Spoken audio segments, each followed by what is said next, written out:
Travel. The Lord said, upon this rock I will build my church, and the gate of hell will not prevail against it. So nasa state po tayo ng building the church into the image and the likeness of our Lord Jesus Christ.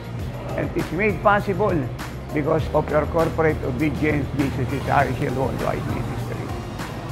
So glory days, grandest, greatest are happening now. Expect ratings from the Father, and no one can stop what God has done. The Holy Spirit is with us. He is with us. Amen.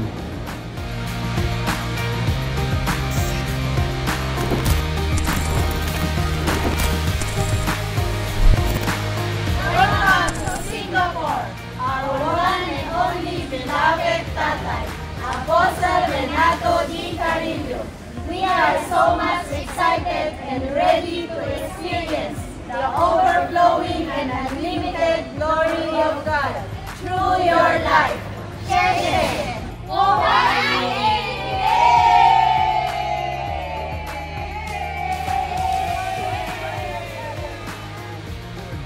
So, ayan. Yung huli hindi ko naintindihan. Pero ang ibig sabihin nun, our victory settled din natin forever. Kaya dahil may expectation sila, so walang issue ng panahon, distansya, importante yung expectation. At pag may expectation, merong revelation, may visitation, at merong harvest. At yun yung magaganap sa ating pagdating sa Singapore. At lahat ng naniniwala ay pumalakpak ng malakas.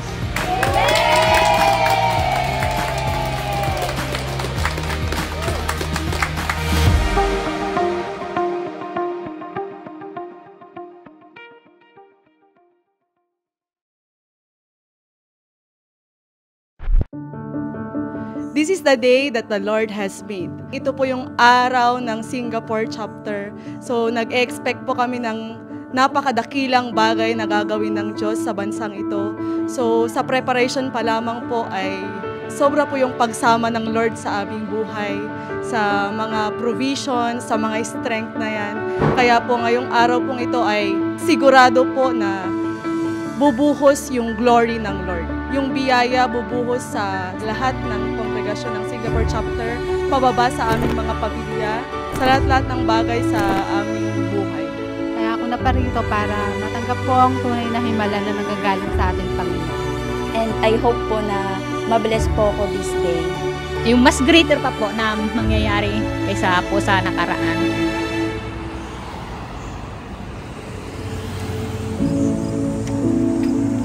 Proverbs 6 verse 2 tells us, you are snared by the words of your mouth. Your word is so powerful, it will create your own word.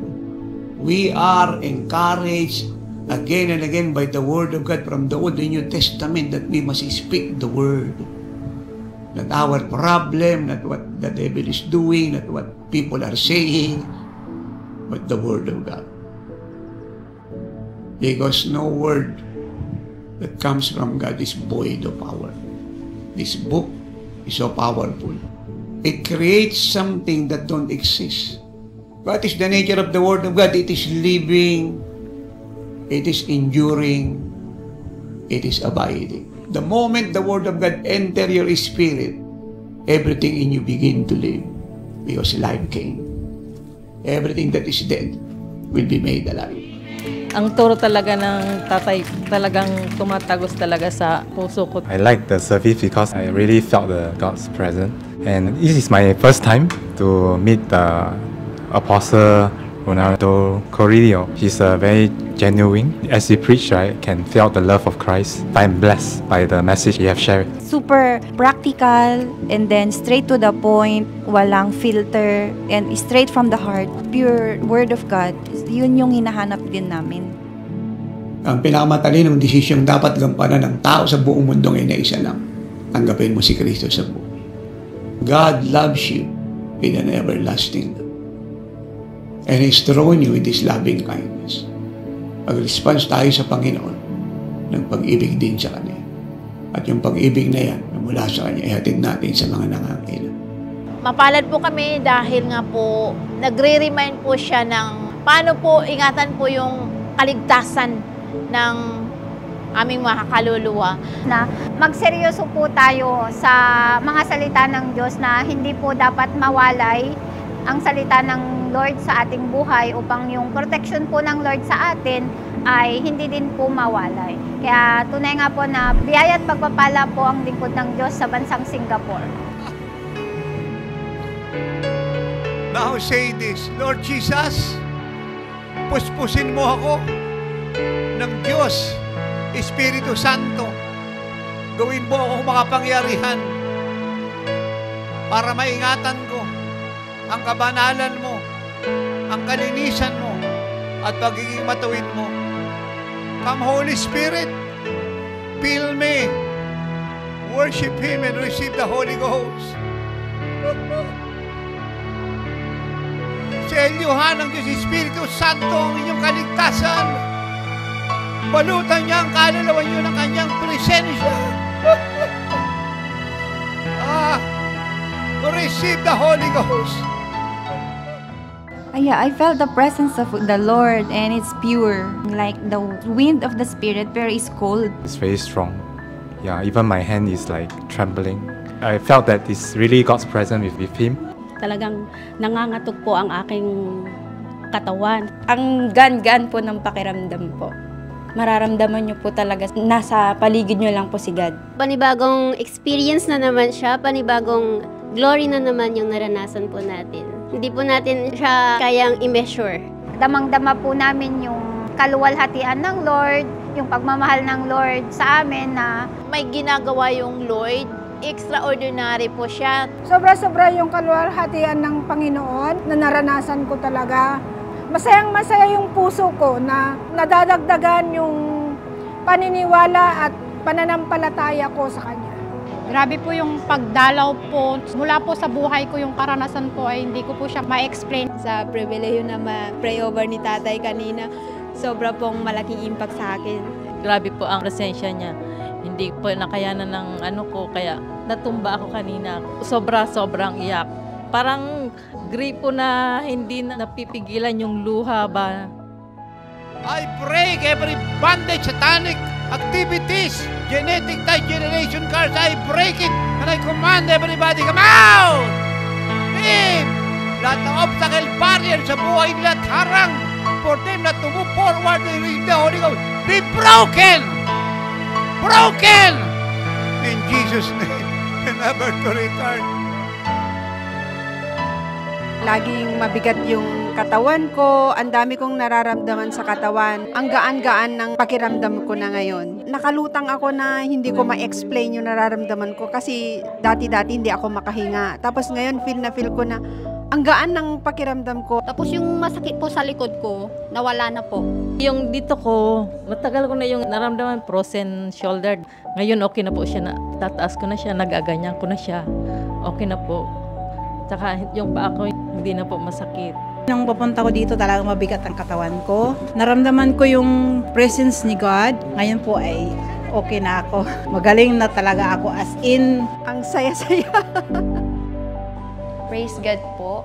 Hindi po namin maipaliwanag yung kagalakan na nadama po namin at naranasan sa oras po ng mga gawain kung saan po ang lingkod po ng Diyos ay nagsalita at nagbigay po sa amin ng mga revelation kung saan ang Lord po ay nagpadama ng pag-ibig para sa lahat. Tunay nga po na alam po ng Lord kung ano po yung pangangailangan ng bawat anak niya sa bawat lugar na pinupuntahan po ng mga lingkod po ng Diyos. Kaya po kami po ay lubos po na nagpapasalamat na nailagay po kami sa puso ng lingkod ng Diyos at kami po ay lubos po na napagpala sa kanilang pagdating sa bansa pong ito ng Singapore. Wala pong kagaya katulad yung ginawa pong gawain. Nakita po natin yung bawat po pasasalamat ng mga dumalo, hindi po nila maipaliwanag po yung kanila pong naranasan, hindi po nila ma-express sa salita yung grabing flow po ng Holy Spirit at yung mga miracles po na tinanggap po nila.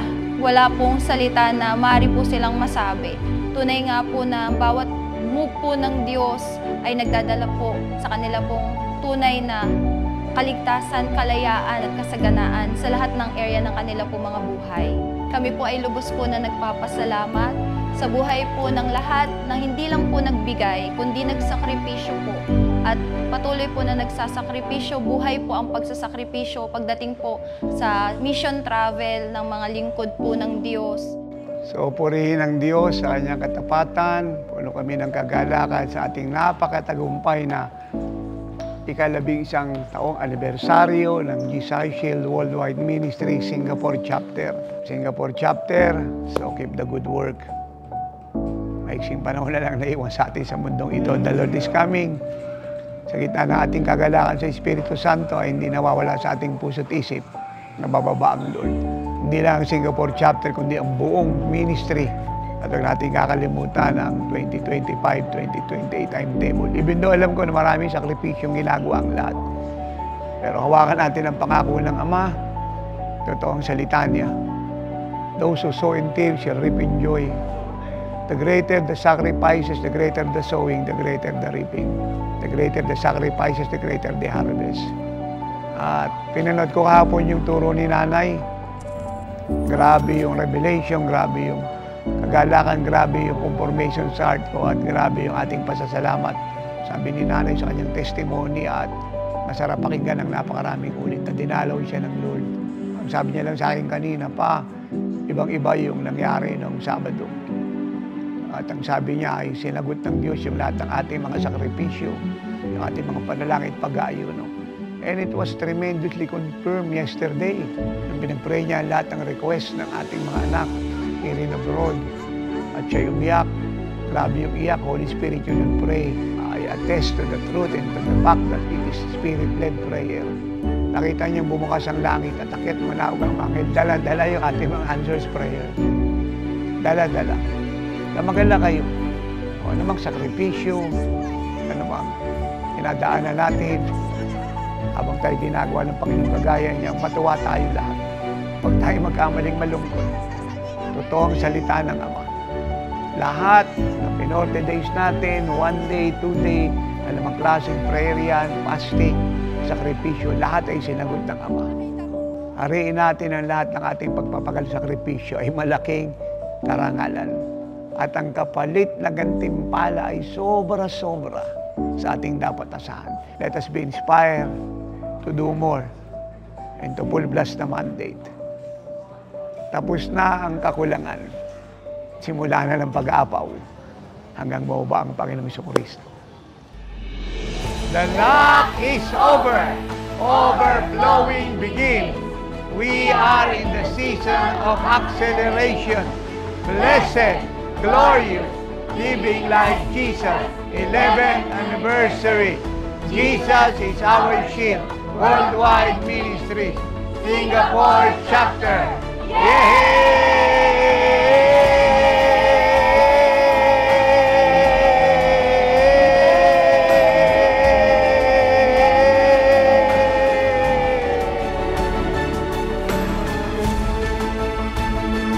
So the tsunami of God's glory is coming to us. That's right. At ang tawag dito ay the greatest Holy Spirit invasion. So anong dapat natin gawin upang ito'y ating maranasan? Number 1, live with a pure heart. Karoon tayo ng pusong malinis, walang tampo, hinanakit, samahan ng loob, inggit, galit, puot, hindi pagpapatawad. Kabag sa sarili. Isang pusong malambot, maamo, banal, malinis, madali ikilos ng Diyos. Isang pusong ang pag-ibig, pananabik sa Panginoon ay araw at gabi at ang kaligayahan ay siya. Dalawa, mabuhay tayo sa pananalangin. Luke 11:13, the Lord Jesus Christ said, pag hihingi tayo ng Holy Spirit, bibigyan tayo ng God the Father. Bibigyan niya tayo. Sigurado yun, paniwalaan natin. So, paano tayo manalangin? Pray earnestly, kagaya ng ginawa ng early church. Sa Acts 2:1 and 4, they pray earnestly and they receive the immediate, urgent coming of the Holy Spirit. Kaya napakahalagang ito ay maintindihan natin. Ika-3, mabuhay tayo sa pagsunod. Dahil pag tayo hindi mabubuhay sa pagsunod, magkakasala tayo at magiging harang yan upang hindi makagalaw ang Diyos sa ating mundo. So prepare to meet your God. Live ready, rapture ready. For in this world, you are like Jesus. The tsunami of God's glory is coming. The tsunami of God's glory is coming.